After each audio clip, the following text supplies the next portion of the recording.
Hare Krishna, everyone, and welcome to class 13 or 14? Second cohort. The second cohort. We're continuing the Bhagavad Gita and our perpetual appreciation of Bhagavad Gita. We're going to start midway through the 10th chapter. We're going to start pretty much right where Krishna starts talking about how we can see him in the world. And before we do, we'll start with a little kirtan from Kelly and the Burlington Bhakti crew. If anyone wants to. Did you put musicians on your line? You want a cartel? Okay, let's drop in a little kid, shall we? So find your comfortable seat.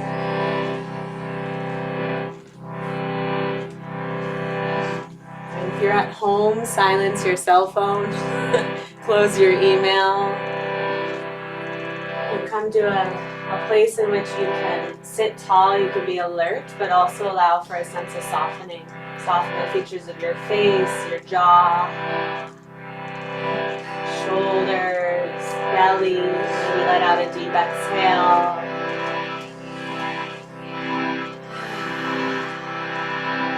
Begin with our opening prayers, this invocation, this honoring of all of our teachers, the acharyas, the saintly beings who have walked this path before us, bestowing the light of knowledge upon us, removing the darkness of ignorance. We honor all spiritual teachers of all spiritual paths, of all spiritual ages. Take a deep breath in.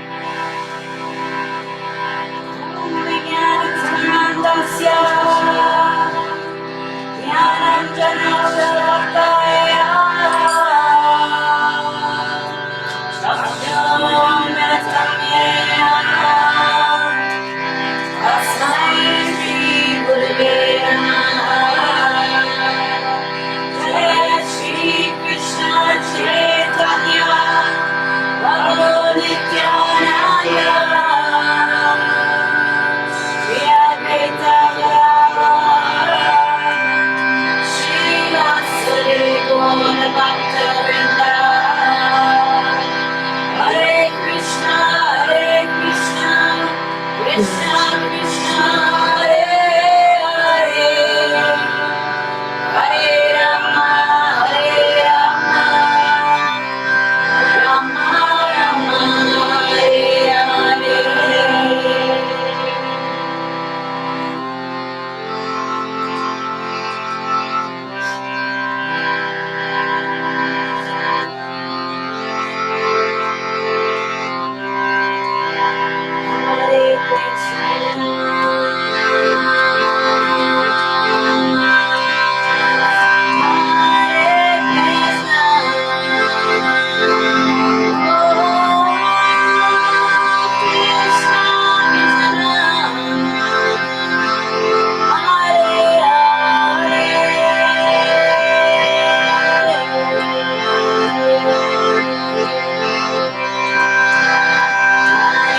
Haribol.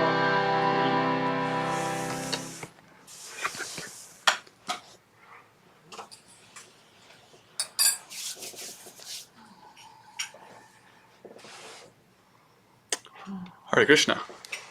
Can everybody hear us? Okay? Great. Om Jnana Timirantasya Jnananjana Shalakaya Chakshurmilitam Yena Tasmai Shri Gurave Namaha. I was born in the darkness of ignorance, and my spiritual master opened my eyes with the torch lamp of knowledge. I offer my respectful obeisances unto him. Vancha kalpatarupyascha kripa santupya eva cha patitanam pavanepyo vaishnavipyo namo namaha. I offer my respectful obeisances unto all the Vaishnava devotees of the Lord, who are just like desire trees, can fulfill the desires of everyone, and are full of compassion for the fallen, conditioned souls. Jai Shri Krishna Chaitanya Prabhu Nityananda Shri Advaita Gadadhara Shri Vasadi Gaura Bhakta Vrinda. Hare Krishna Krishna Krishna Hare Hare Hare Rama Rama Hare Hare. All right, Hare Krishna, everyone. Justin says thank you for pointing to Mahaprabhu. Of course, yeah, we're getting. Yeah, I pointed during the kirtan. Oh, I see.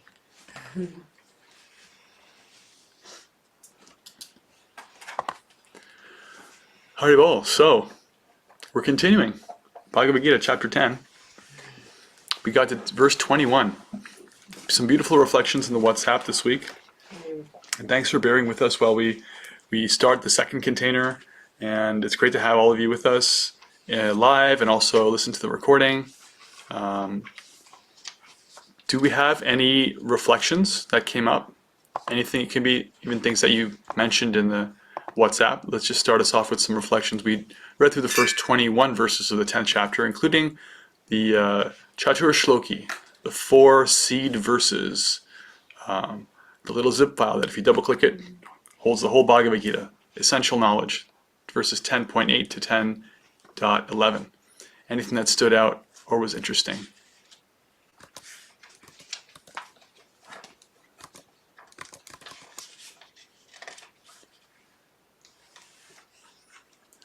I can get us started off. I read some nice reflections about one thing I brought out from one of Srila Prabhupada's purports, that there is an elaborate analogy given in the Sri Chaitanya Charitamrita about the development of bhakti is like gardening. So you have the seed of bhakti and then you water it. You water it with constant hearing and chanting and remembrance. If I'm guessing, it's probably in relationship to verse 10.9, where it's talking about how the devotees are, they're always Madchitta Madgata Prana, they're always thinking of me, their lives are dedicated to me, they're remembering me, and they're inspiring each other and talking about me. Tushanti Chairamanticha, and they enjoy in this way. This hearing and chanting is called the water for the seed of bhakti. It helps it to grow, by which it develops to a full-blown, eventually a plant that gives the pure fruit of love of God, prema. So this hearing and chanting and remembering process, once again stressed, as it is in so many places in Bhagavad Gita. In fact, Krishna kind of begins the chapter by saying that if you understand that I'm the source of everything and everyone, all the great sages, all the demigods, I'm the source of all of them, then you engage in bhakti. That's the evidence that you really understand. To know him is to love him. If you really understand his greatness, it inspires devotional practice, devotional service, dedication. Those are some things that a couple people mentioned, and that also stood out for me. Anything else that came for you guys from the first half of the 10th chapter? Leanne had her hand up. Leanne had her hand up. Yeah. Go ahead, Leanne.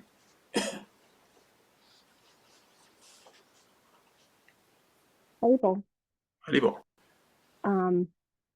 So it was actually in 10:7, and it was just this one sentence that just really stood out, and it was when one is firmly convinced of them, he accepts Krishna with great faith, and I just hear it like very loudly, great faith, and without any doubt, and he engages in devotional service, and just I really connected with that one a lot too, as well as all the other ones, but just a lot more with that. So Thank you. I just hear that great faith so loud. Yeah. So, Yeah, conviction.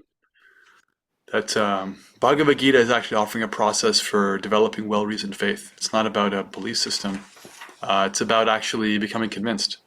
And the evidence, like what conviction leads to, is practice. It doesn't stop at like I'm convinced. Is that, you know, like I give the example. Let's say I care about somebody, have a partner, and let's say they come home from work and they've had a long day, and I said, "Oh, honey, it's so good to see you. I've been thinking about you all day. I really care about you. In fact, I almost made dinner for you." It's like, oh, well, I really appreciate how you care, but you didn't really, it's only partial credit, right? Because there's always a way in which we express our care. There's always something we do about it. It's not just an internal thing.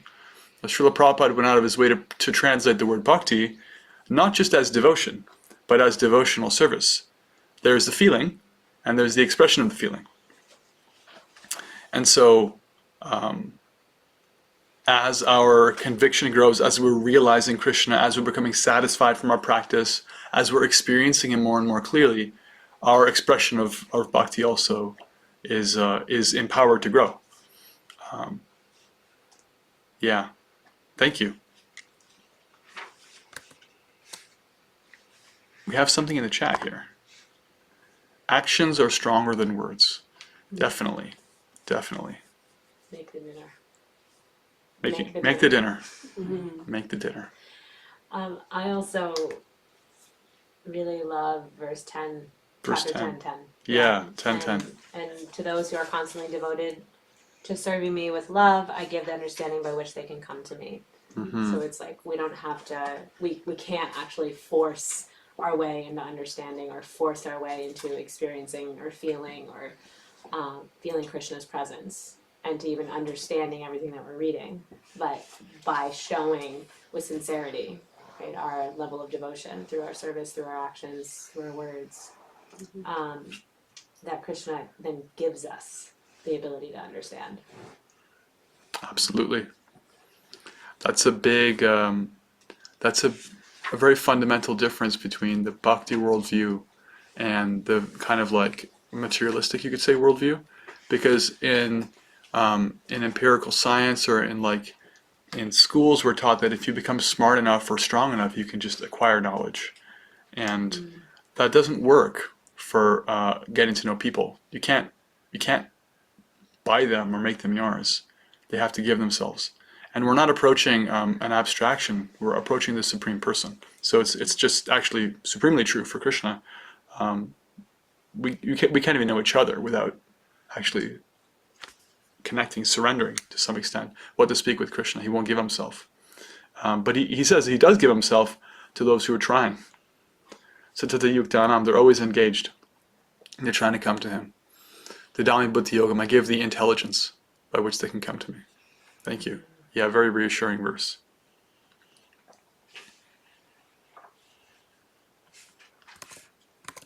Any other reflections or comments?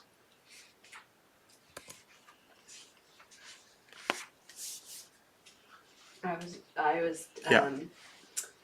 10, 4, and 5. 10, 4, and 5. And it just essentially lists off all the ways of which intelligence, knowledge, freedom from doubt and delusion, forgiveness, truthfulness, control of the senses, control of the mind, happiness and distress, birth, death, fear, fearlessness, nonviolence, equanimity, satisfaction, austerity, charity, fame, and infamy. All of these qualities of living beings are created by me alone.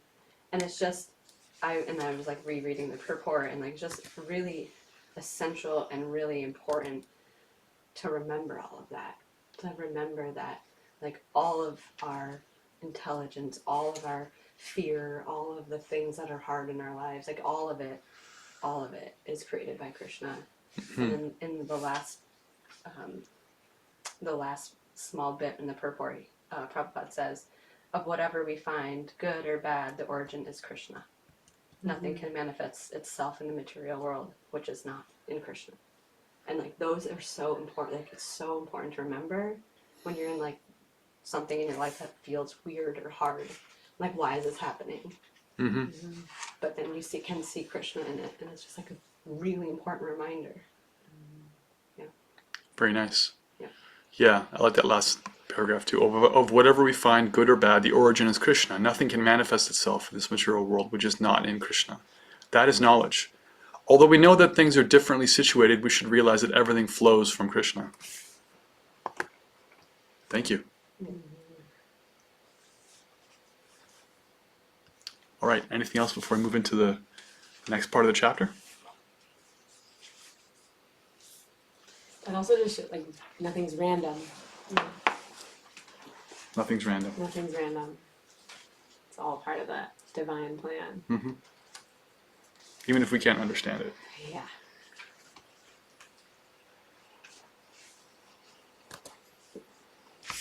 All right. All right. So moving on. The second half of the chapter, which gives the chapter its name, Vibhuti Yoga, the yoga of opulences, the yoga of Krishna's powers and opulences, is elicited. It comes about from something that Arjuna says. He says in verse 18 and verse 17, he says, O Supreme Mystic Krishna, how shall I constantly think of you and how shall I know you? In what various forms are you to be remembered? So we see here that the devotee wants to remember the Lord. And this is actually a really fundamental desire of the devotee, is to always remember the Lord and never forget Him. We see this in the songs of our teachers. There are a lot of songs where they talk about, like Bhaktivinoda Thakur, 150 years ago, or maybe 120 years ago, he sang about how I would rather be like a dog. I would rather be in a dog body belonging to a Vaishnava, a devotee, and I could sit on their porch and I could do some service for them and keep away unwanted persons.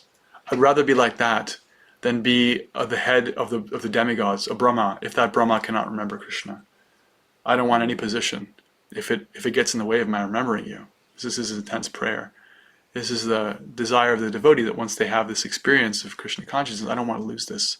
So Arjuna is kind of in the same vein. It's not a pathological fear. It's actually a desire to always be connected. How can I be connected to you? How can I remember you all the time? Because actually he's recognized. This chapter is when Arjuna really calls out, wow, you are actually the Supreme Person. Verses 12 and 13. So how can I remember you? I'm never satisfied in hearing about you. And the more I hear, the more I want to hear. He says in verse 18. So Krishna starts talking about some of his manifestations, some of his opulences. But he says, just the ones which are prominent, for my opulence is limitless. Otherwise, this chapter would never end. So we got to verse 21. So verse 22, 10:22. Vedanam samavedosmi devanam asmi vasavah indriyanam manaschasmi bhutanam asmi chetana. Of the Vedas, I am the Samaveda. The Vedas are the original spiritual texts of India. They contain the Upanishads. Later on, the Bhagavad Gita and also the Puranas were also shared as explanations of the Vedas. The Samaveda is known for its very beautiful poetry. Of the demigods, I am Indra, the king of heaven. Of the senses, I am the mind. Right? The mind is like the receptacle. It receives all that we see, smell, hear, and then it stores all the memories there. And in living beings, I'm the living force, consciousness. Just like earlier in our study of Bhagavad Gita, we kind of reflected on the power of the mind. It can be the greatest enemy. It can be the greatest friend. So Krishna is saying, you can see me in that. You can see my power, that I've manifested this master of all your senses, the mind. This amazing thing. Of all the Rudras, I am Lord Shiva. Of the Yakshas and Rakshasas, I am the Lord of Wealth, Kuvera. Of the Vasus, I am fire, Agni. And of mountains, I am Meru.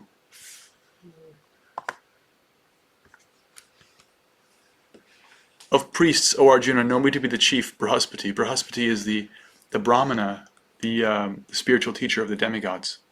Of generals, I am Kartikeya. And of bodies of water, I am the ocean.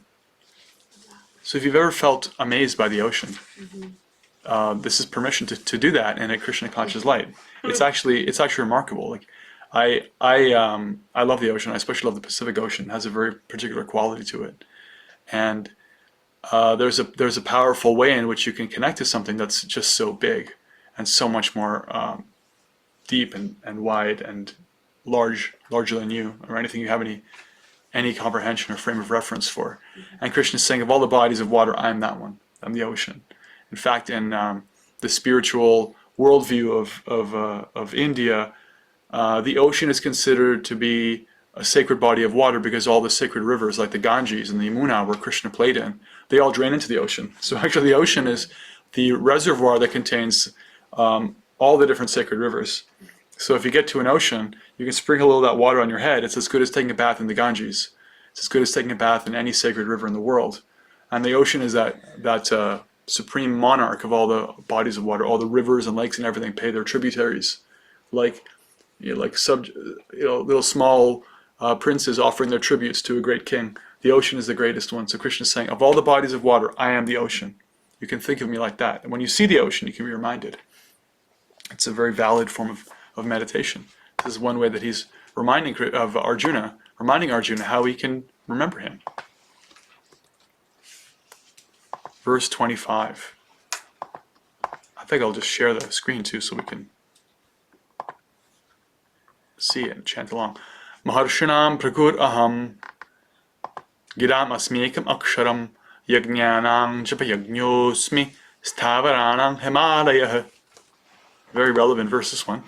Of the great sages I'm Prugu. Of vibrations I'm the transcendental Om. Right? The Vedic mantras always begin with Om in the Upanishads. So, like in the invocation to the Sri Isha Upanishad, which Srila Prabhupada translated, Om Purnamadav Purnamidam Purnat Purnamudachyate Purnasya Purnamadaya Purnameva Vishishyate. And that Om is always there. Om is described in the 8th chapter. We heard about Om. The Omkar is non-different from Krishna. It's a transcendental sound vibration. He's saying, of all sound vibrations, I am the Omkar, Om. Of sacrifices, I'm the chanting of the holy names. I'm Japa. So here's some evidence for the power of Japa as a sacrifice, as a yajna, as a powerful way of connecting. He says it's the chief of all yajnas, of all sacrifices. I'm Japa. So many devotees will have as the center of their practice a Japa practice, a japa sadhana. They'll chant a certain amount every day, often on beads. Beads are nice because they engage a sense of touch, which keeps the mind a little more focused. And also when you're using beads, often there'll be beads made of tulsi, which is a very sacred wood. And when you're chanting on beads, also you have like this paraphernalia that you can use that's identified with your practice, and it counts how many times you've chanted. That lets you hit your mark of whatever your mark may happen to be. So Krishna is saying, of all those sacrifices you could do, the Japa Yajna, that's me. And of immovable things, I'm the Himalayas. That's the Sanskrit pronunciation of Himalayas. The mountains of north of India, Nepal, they're gigantic. I think the 3 biggest mountains in the world are in the Himalayas. Like the ocean, it's staggering, actually, when you see mountains that big. It's humbling. I was looking at a map the other day of like how Genghis Khan conquered Asia and into Europe, and he didn't get into India because of the Himalayas. Couldn't do it. Alexander the Great too. Couldn't do it. Too big. Too impassable. So it's like of all the mountains, of all the immovable things, Krishna is saying, like when you see that, wow, you can be impressed and remember that this is just a little sliver of his opulence in the world. Continuing.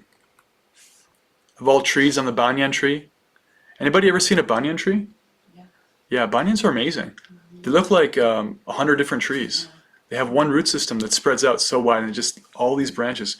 If you go to Hawaii, there are actually banyan trees in Hawaii. That's one special one in Yeah. Lahaina where they had the fire. Mm. It's survived. Did it now? It's incredible. Survived the fire. Beautiful. Yeah, there's a big banyan tree in the back of the Hawaii ISKCON temple. It's glorious, and it's amazing. The branches that grow up and then they go down again into the ground. It's this huge ecosystem, and it's like very long lived, and it's astonishing. It's like looking at a banyan tree is like the best thing you could do. It's like a little National Geographic special. So when you see something in nature, basically that astonishes you, which is not hard if you really pay attention. Krishna is saying, yeah, that's a little slice of what I've got going on. That's some of my opulence. Of the sages among the demigods, I'm Narada. Narada is a great devotee whose disciples include Vyasadeva, who edited and compiled the Vedas himself, Dhruva Maharaj, Prahlad Maharaj, and many others. Valmiki Muni, who composed the Ramayana, the story of Ramachandra, Hanuman, Sita, Lakshman, their pastimes. He's a disciple of Narada Muni. Narada Muni speaks in the Bhagavatam practically every canto. He's an amazing devotee. And so Krishna is saying, of all the different sages, the wise people, I'm Narada. Of the Gandharvas, I'm Chitraratha. Among perfected beings, I'm the sage Kapila. Moving on. 28. Of weapons, I'm the thunderbolt. Among cows, I'm the Surabhi. Of causes for procreation, I'm Kandarpa, the god of love. The power of attraction, love, desire. It's a manifestation of Krishna in some degree. Because it's such a powerful thing, right? This may be a little bit, it is a little bit off topic, but can you explain the how Cupid comes in here? Because Cupid's actually in the Bhagavatam, but not in the way that we know it. Right? He's not actually like the god of, we think of Cupid as like the god of love, or people in the West do. But Cupid comes into the Bhagavatam and he shoots an arrow, right? Yeah, I mean, basically, Kandarpa, this is the demigod in charge of attraction. Yeah. So, is Kandarpa the same as Cupid? yeah, Okay. basically. That's so interesting. He mentioned this verse 28 here. Yeah. Total squirrel, but I thought it was a fun fact. And people actually kind of worship that. That's what Valentine's Day is. It's a day dedicated to worshiping the power of attraction, the power of passion and affection, intimacy. Usually in like a romantic context. I guess you have like other days for like familial love and stuff. But these are all aspects of Krishna. Remarkable ones. Ones that if we didn't have the sun and the moon and the ocean and fire and passionate love and, water and wind, we would have like a barren, sterile existence. So Krishna is saying, when you see these things, remember that they're just aspects of my greatness.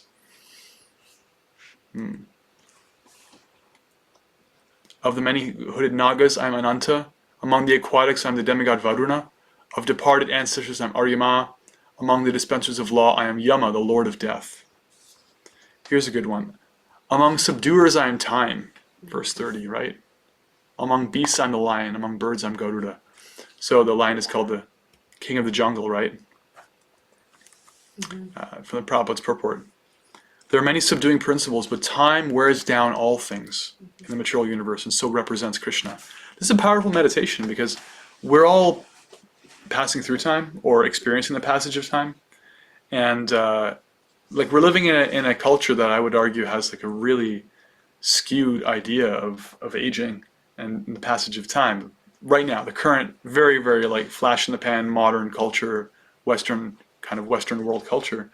And Krishna is basically saying here, like, yeah, when you see something age, when you see the passage of time, you don't have to be like afraid of it or terrified or avoidant. It's like that's actually his power. Like it actually wears down everything. Everything always has to end and come back in another form. There always has to be this change, this transformation. That's actually amazing.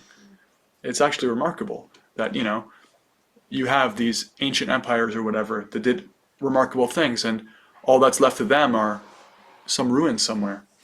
Hopefully they left knowledge and passed on some wisdom, but of all the physical manifestations, they're all gone. They've all been worn away. That's something that cannot be defeated, the indomitable power of time. It's an aspect of Krishna. And of the many animals, the lion is the most powerful and ferocious. Right. Still like the mascot for so many sports teams. Lions, tigers, bears. Oh my. Lions Yeah. and tigers and bears are mine. What Wizard of Oz? Oh yeah, Have you not seen it? not in a long time. Oh no. But you can, whenever you're watching a local sports team, whatever their mascot is probably something like with some power or The Detroit majesty. Tigers. Detroit Tigers. Okay, sure. List other mascots. What other mascots are there? Catamounts. Oh, Catamounts. the UVM Catamounts, University of Vermont. What is that? It's like a mountain lion. A mountain lion. Okay. It's a catamount. Mountain lions are pretty powerful. Yeah. What other mascots are there? Well, There was like, oh no, that's not an animal. I was thinking of like the Indians and the Braves, but those aren't really allowed anymore. Those aren't animals either. Some of the other animals aren't that. I mean, there's the bills, which is New like Jersey Devil. New Jersey Devils. Devils. and then A devil's a Devils. powerful force. Yeah, So then when you're watching the New Jersey Devils play Otters. hockey, Otter Creek. Valley. Otters, sure. Otter Valley. There's- Otter Valley You can Otters. always just you can view this mascot as some representation of, like cleverness if it's an otter, or I guess cuteness. I don't know. Playfulness. Playfulness. Yeah. Or if it's a devil, it's like, diabolic power. Like Or- a Seahawk. A Seahawk. Yeah. I don't know. I don't know either. The penguins. Eleanor. The ability to live where no one else can live. A penguin can live in the South Pole, right? Miami Dolphins. A dolphin. Dolphins are fantastically intelligent and Joyful. really, really have a lot of fun. They're playful. Yeah, so they all have different qualities. They're not exactly, none of them are actually spiritual. They're all different categories of the material world, but they're all aspects in which we can see something special. Just like we talked about how this chapter is about opulences. It's helping us to have a healthy relationship with the different opulences because they're not ours. Somebody who's spiritually oriented, they view their own empowerment as empowerment. They view their own skills, strengths, whether it's physical or intellectual or social, psychological, whatever it may be.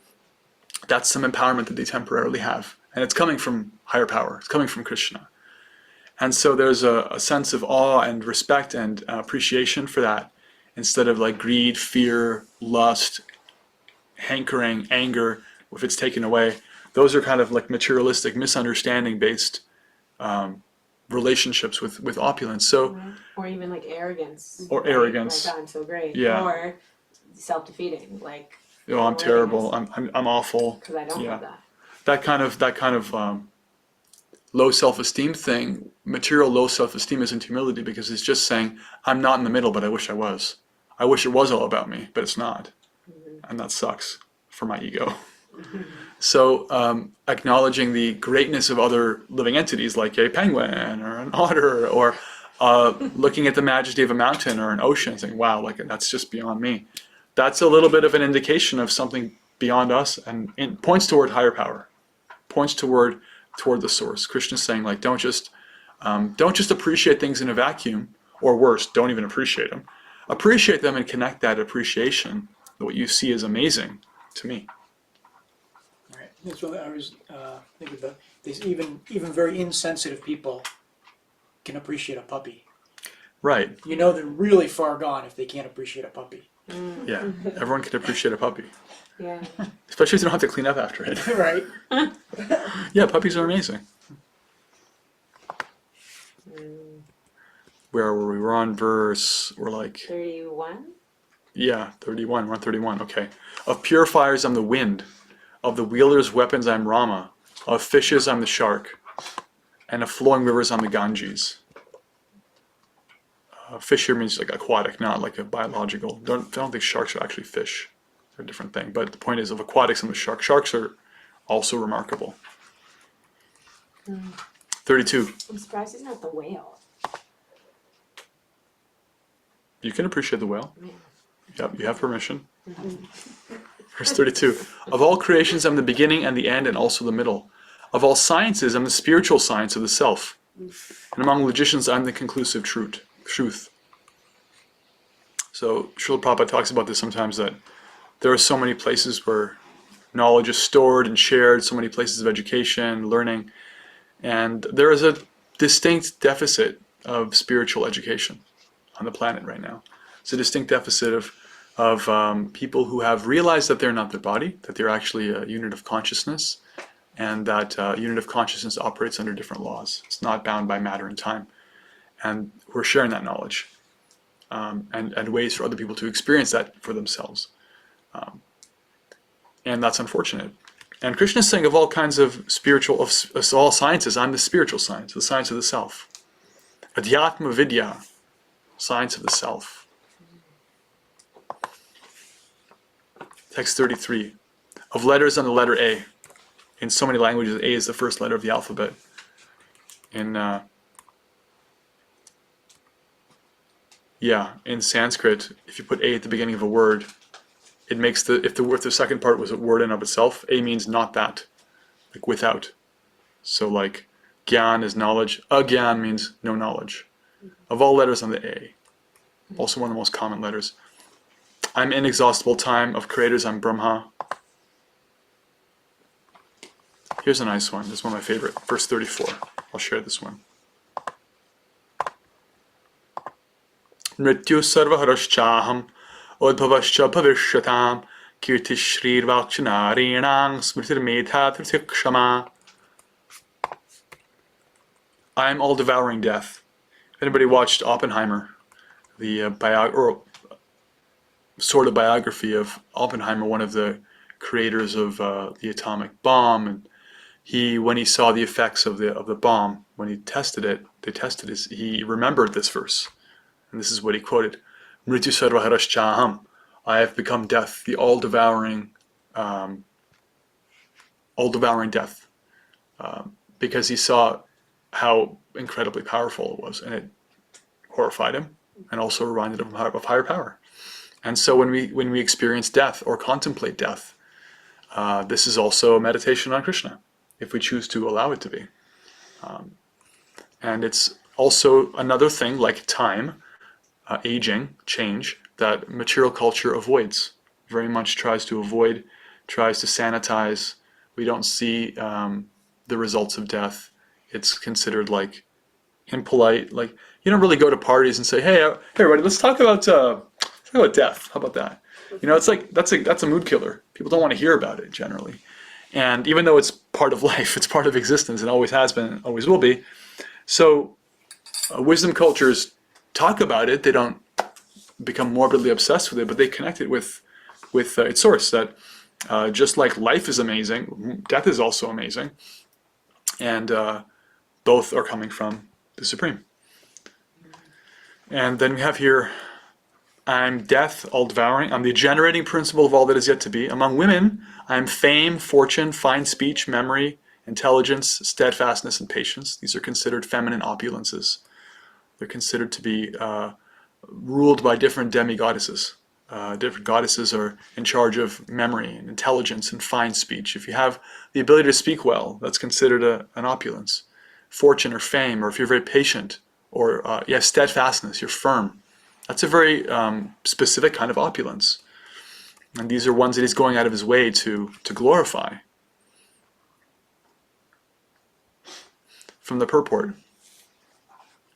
If after studying one can remember a subject matter, he is gifted with good memory, or smriti. The ability to overcome unsteadiness is called firmness, or steadfastness, druti. And when one is fully qualified, yet is humble and gentle. And when one is able to keep his balance both in sorrow and in the ecstasy of joy, he has the opulence called patience, kshama.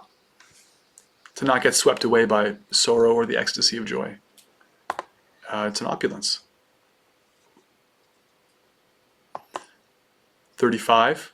Britsama tata samnam gayatri chandasamaham masanam margashir shoham ratunam kusumakaraha. Of the hymns in the Samaveda and the Brihat Sama, of poetry and the Gayatri. So these are a little bit esoteric. Gayatri mantras are a category of mantras in a certain meter. The most famous of them is the Brahma Gayatri. Gayatri mantras, unlike the Hare Krishna Maha Mantra, their potency is actually dependent on having been received from a spiritual master who has judged that as a disciple you're ready to actually chant this in pure consciousness. And they have a specific meter, and Krishna is saying of different kinds of meter, I'm that meter. Of months, I'm Margashirsha, November, December. So we're coming on that season ourselves. And of seasons, I'm flower-bearing spring. So when you see, in a few months, after the winter, life begin to reassert itself, and little tiny wriggling things come out of the earth and shoot little buds out, and it's a little miracle again. That's Krishna. Of all seasons, I'm flower-bearing spring. So it's powerful. You like that one, Amy? Yep. Love spring. Yeah. Almost done the chapter. I'm also the gambling of cheats and the splendid of the splendor. I'm the splendid of the splendid, I'm the splendor. I'm victory, I'm adventure, and I'm the strength of the strong. What does that mean? I'm also the gambling of cheats. From the purport, Srila Prabhupada says, there are many kinds of cheaters all over the universe. Of all cheating processes, gambling stands supreme, and therefore represents Krishna. As the supreme, Krishna can be more deceitful than any mere man. If Krishna chooses to deceive a person, no one can surpass him in his deceit. His greatness is not simply one-sided, it is all-sided. Oh, somebody He's the ultimate dedicates himself, trickster. if they dedicate their life to a lie, Krishna always wins. He can convince them that they're ahead, and then maybe at the end they realize, maybe they don't even realize then, how they've actually cheated themselves, and they've been tricked by the supreme trickster. We're not talking about malice. Krishna's not malicious, but you can't get one over on him. You can't try to, like I mentioned earlier in the 8th chapter, you can't be like, yeah, I'll do whatever I want with my life, and at the end I'll just think of Krishna and go back to Godhead because I gamed the system doing that. It's like, no, you have to actually, wherever your heart is, wherever your consciousness is, that's what determines your destination. That's where you're invested in at the end of life. You can't cheat Krishna, and if you try to in life, you end up losing. You get cheated. So Prabhupada's mentioning that that's a function. That's one way you can understand this statement of, I'm the gambling of cheats. He's the source of that trickster kind of always one step ahead of you. Right. Experience we sometimes have.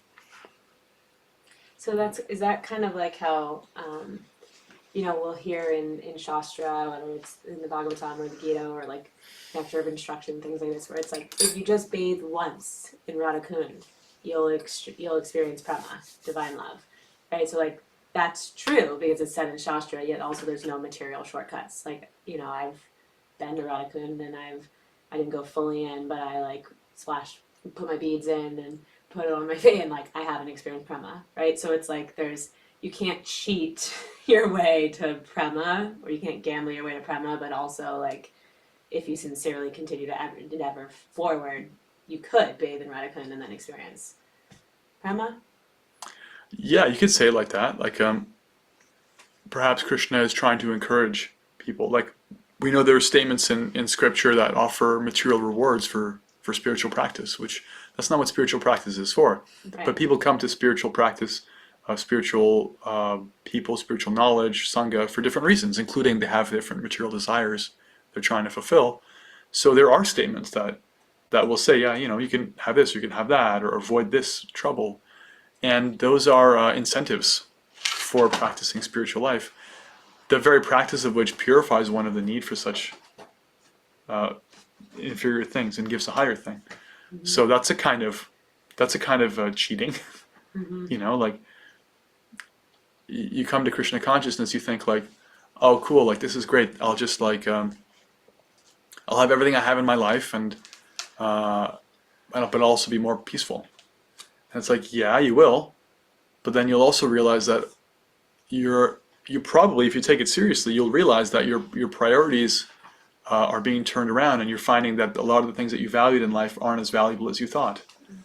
And you lose those lower tastes and get a higher taste, and you can sometimes smile and think, wow, Krishna really you really tricked me. Mm-hmm. In a beautiful way, though, in a good way.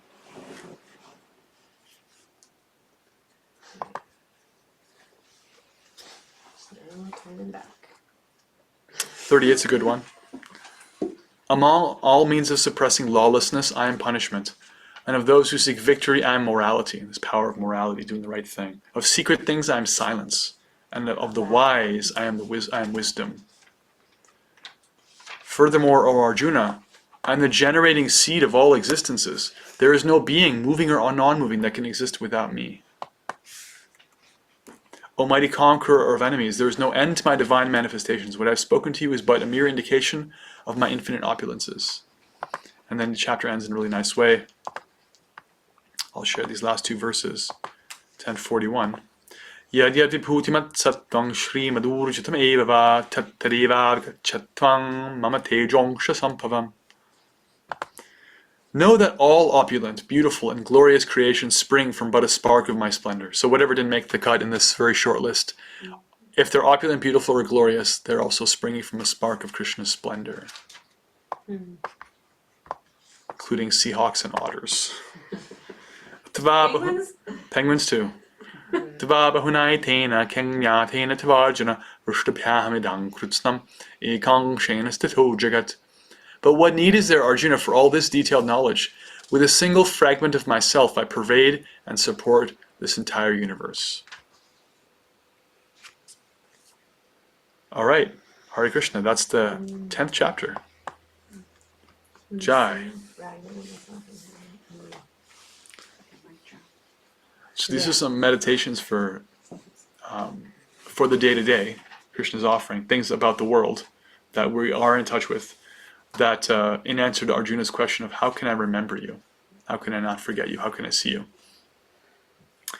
So a little bit of a philosophical note on this. In the kind of like materialistic worldview, matter and like things like all these things, sunshine and oceans, that's like everything. That's all there is. So people who are stuck in that worldview will like hold on to these things and have it be the all in all. They'll try and possess it for themselves, or they'll be all about like painting that perfect sunrise and sunset and Himalayan mountains or whatever, or having the perfect sensory experience or what have you. And in the impersonal philosophy that some people have, it's the idea that actually everything is false and all this matter is not real. We're spirit souls, but all that we're experiencing here is completely false. And it denies all the beauty of the world and any ugliness as well. But in the Bhakti philosophy, it's actually neither of those things. The world is real, but it's not the totality of all that's real. It's not everything. It's an indication. It's an indication of greater world. It's an indication of greater reality. It's shadow from a shadow of the substance of spiritual reality. Just like there is some emotion in this world, there's some beauty in this world, there's some opulence, some strength, something that's magnificent or amazing or awe-inspiring or terrifying. These are all just indications of Krishna's qualities, and they're not meant to be fought over or commoditized or taken as the all-in-all. They're also not meant to be denied. Srila Prabhupada put it this way: it's like if you saw a work of art, and and you went like, that's not real. I don't acknowledge the existence of that. It would be insulting to the artist. So we shouldn't do that with the world either. That I'm not my body. I don't belong to this world. But at the same time, that's a beautiful sunset. So Prabhupada would say, if the painting is beautiful, what does it say about the painter? Let it inspire you to want to know who is behind the canvas, who has created this, who is in charge, who is that person with these qualities that just a little echo of it is enough to intoxicate this world, be it Valentine's Day or whatever other kind of thing we happen to be caught up in right here. It's just a little tiny bit of Krishna's opulence. So let it indicate you, turn towards that painter, that supreme artist. Don't deny the world, don't become caught up in it in and of itself. Use it as fuel to turn toward Krishna and call out for him. So like that. It's really what this chapter is about in many ways. Very, very, very practical, very like naturally experienced kind of chapter, I think. And now we'll take any reflections, any questions, anything that stood out from the list or other things you want to add that you've experienced in the world that are amazing, and you can connect them now to Krishna or other comments and reflections. The part about the ocean made me think about my father, and we didn't have a lot in common. He was always very disappointed that I wouldn't go hunting with him, but we both loved the ocean. Like we would go early and stay late, and so that was a real nice connection. That he was actually bhakti in those moments. He didn't realize it. Yeah. Everyone's appreciating something. Right. Beautiful. Everyone's appreciating something. Right. Mm-hmm. Krishna consciousness is the art of connecting whatever we're appreciating to Krishna. Thank you. Any other reflections? I've got one. Yeah. Something that I feel on my life is being presented with opportunities to improve upon patience. And I think that in the definition of patience as an opulence of the balance between sorrow and joy is like a new way of me thinking about patience. And I'm curious of like, how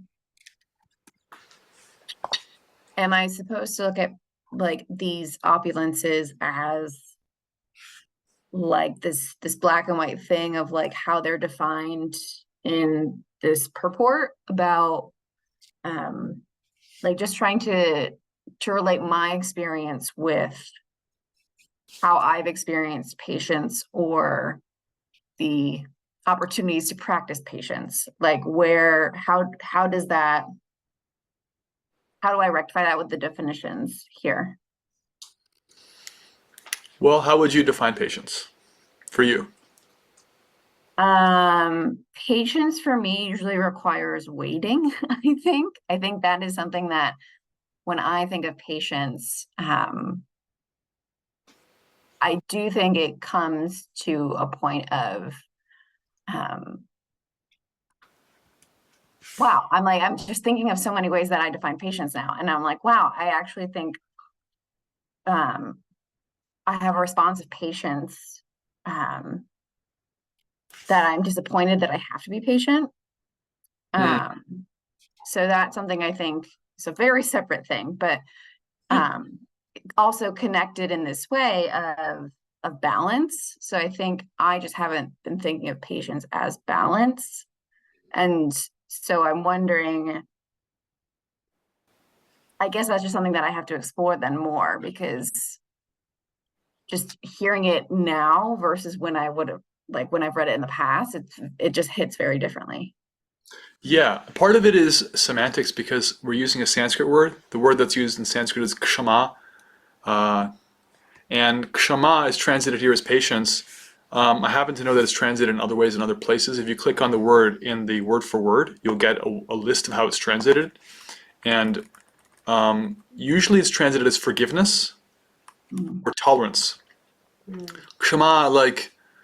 Kshama is even found in Hindi today, which is a derivative of Sanskrit. It means like, forgive me, excuse me. Like if you bump into somebody, say, I forget how it goes, but something like, Kshama kijiye, please forgive me, please excuse me. So Krishna's talking about like this ability to be tolerant and forgive. And Prabhupada's translated as patience because it has an aspect of that, you could say, but it's not exactly like a one-for-one thing. So what you're thinking of as patience and what this word are not necessarily like exactly the same. Yeah, I was gonna say the fact of the additional like tolerance of forgiveness, I can immediately see that in the example you gave of like you're asking someone else to be tolerant, to be patient with you for bumping into them. Right. Like that's something that I think I can see that opening up a lot more of the connection in my brain. So right, like being tolerant of the fact that you have to wait in order to get the outcome, to not even to get the outcome you want, but to know what the outcome is. Right? I think of patience is a patience is waiting, but it also is how you behave while you wait. You're going to wait anyway. Mm-hmm. If you have to wait, you have to wait. But the ability to not be like pushed out of equilibrium by that, to tolerate that, okay, now it's waiting time. Like if you're in the line at the bank and it's like, wow, I didn't expect it to be this long. Okay, let's do this. Forgive the bank teller. Versus like steaming. That's a kind of internal opulence. So I think, I invite you to look at these definitions and see how that can support or round out your understanding of your own experience. And that what you're saying is also valid, because these are just aspects of certain qualities in coming down to us in translation. And That's a great. Thanks for thank you. And Nadia says I relate to that, Caitlin. So there you go. It's a really relevant question. Thanks. Let's take any more reflections or questions. Justin raises his hand. Go ahead. I think about text 25, quite often when I'm like going to work, or sometimes I'll just pull over and I'll kind of watch the sunrise of all things immovable. I am the Himalayas, and I think about like just mountains in general, and it really ties back to a verse from the Bible, the King James Version Bible, that stuck with me for the longest time, from Psalm 95, verse 4. In the hands are the deep places of the earth, and the strength of the hills is also his. And that to me ties what Krishna is. He's not just, he is the mountain, but behind the force behind the generation, the creation of that. And he's immovable, and he's always there and always present.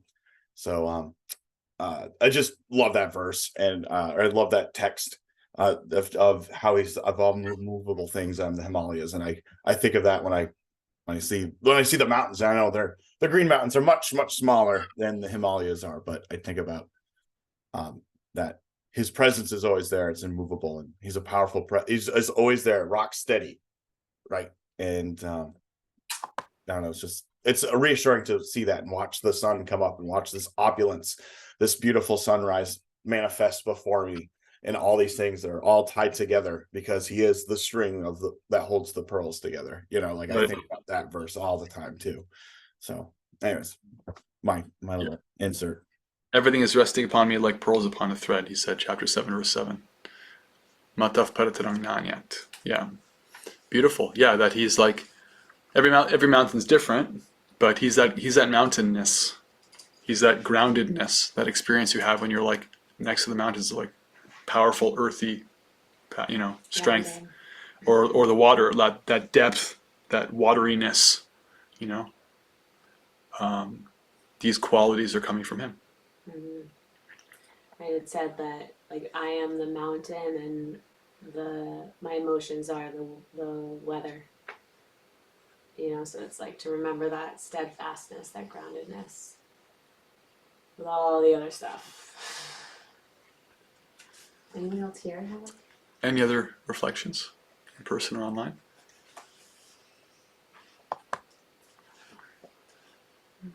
Hi, I have a question. Yes. So, you said at one point, Samya, you are not a body, you are a unit of consciousness, and therefore operate under different laws. Mhm.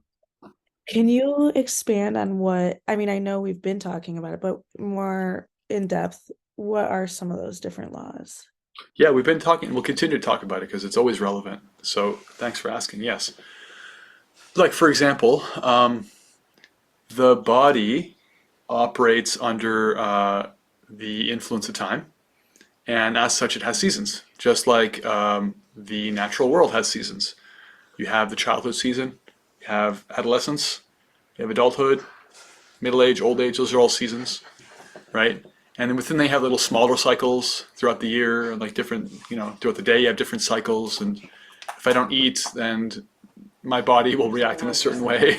If I overeat, I have another experience. And these are all rules of the world. You have to eat and you have to function according to the biome mechanisms that you're living in a certain kind of robot fueled thing. You have to have like your biofuel. So they're all different kind of rules to that. The soul operates under different rules. For example, it doesn't have a beginning or an end. It wasn't created. It's not a product of matter. And as such, it doesn't disintegrate and go back to matter. It's not bound by the limitations of time. It's not bound by the limitations of the body. For example, in the experience of spiritual practice, one is meant to experience a sense of timelessness. That's part of what we are granted in our experience of, for example, japa or our bhakti practice. Because we don't have that normally. We can't have that in material consciousness. Everything is bound very strictly by time. There's no stepping out of that. There's no moving out of the current of flowing time. It's just always there. However, we can experience timelessness by Krishna's mercy through spiritual practice, and that's one of the fundamental differences between matter and spirit. For example, just off the top of my head, is that good for now? Yes, thank you. Thank you.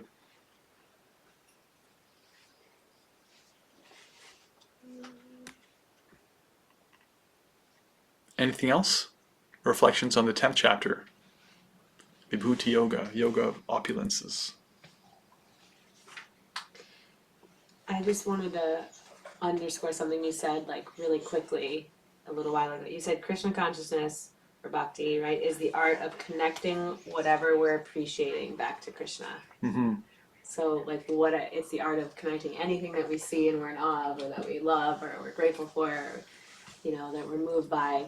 How to not just like leave it in that one isolated incident and think like, wow, just that person is so amazing, or that sunset is so amazing, but how to connect it back to God, to source, and that's how we spiritualize everything we do. Yeah. Right. Religio, reconnecting. And then what about also reconnecting to things you don't appreciate back to Krishna? Yeah, well, the power of reconnecting things you don't appreciate back to Krishna is that, like Melanie was saying, that it's a meditation that nothing is actually outside of the totality of existence. Nothing else is outside of his scope. He doesn't have any competitors. There's no there's no reason to fear. In other words, that I may not have the answers. I'm not in control. I don't know why things are happening, but I know that someone does. I know who that someone is, and I'm trying to surrender to them. So therefore, that's good enough. That I can reconnect this experience, which is bewildering or painful. That, all right, I'm open to receiving instruction and wisdom of what this means for me. And you know, like Srila Prabhupada, pure devotee of Krishna, pure devotee of God.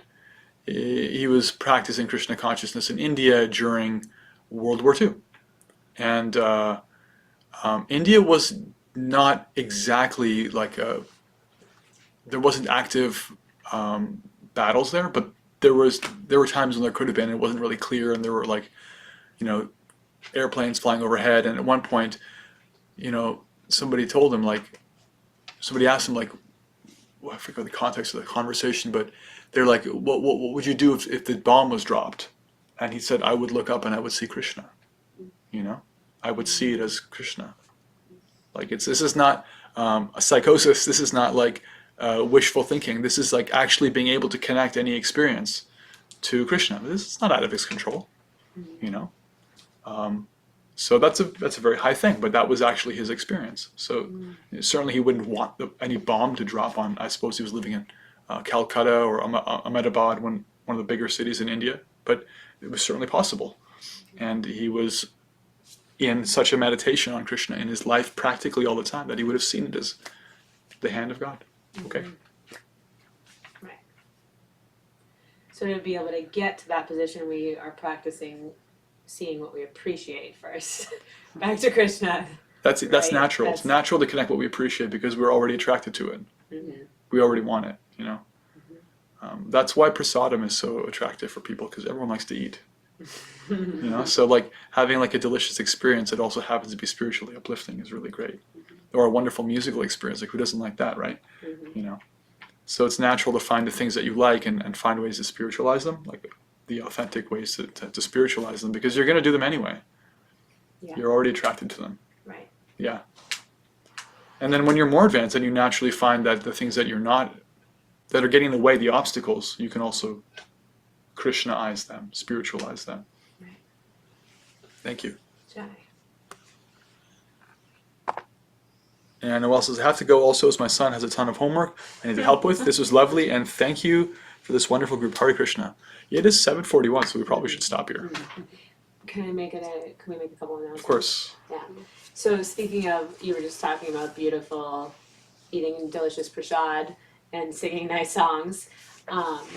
Kartik is starting, the month of Kartik starts on Sunday, which is, do you want to describe very briefly what Kartik is?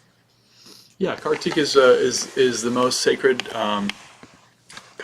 it's a sacred month, and any spiritual practice you perform during the Kartik month, you get extra benefit. It's especially a month when devotees meditate on Krishna's childhood pastimes, his pastimes in Vrindavan. It's very sweet. There's a very sweet song, the Damodar Ashtakam, recounting Krishna's beautiful childhood pastimes. That's sung usually every day.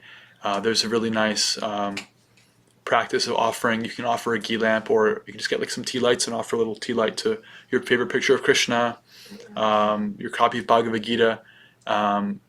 This offering of a lamp is a very beautiful traditional mode of worship, and Krishna appreciates it, and it's typically done during the Kartik month.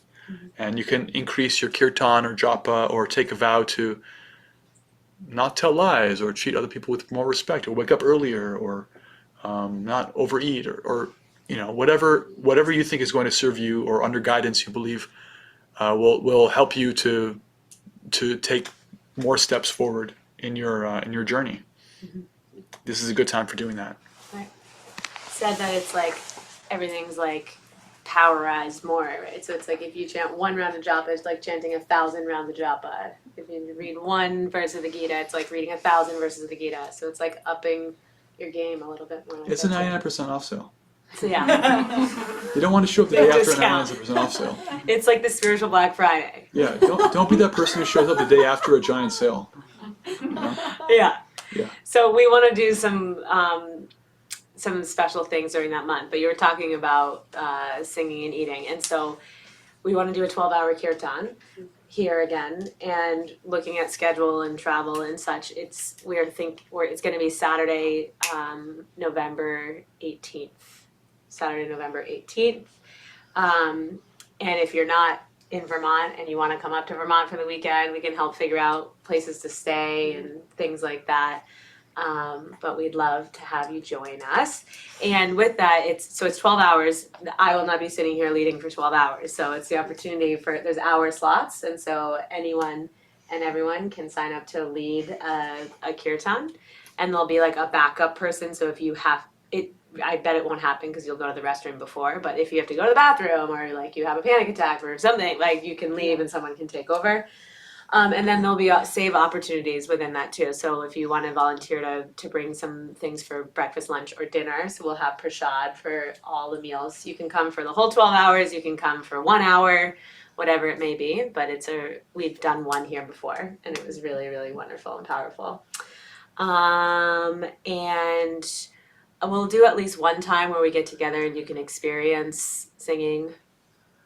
You know what? Maybe we'll do like an offering of a ghee lamp and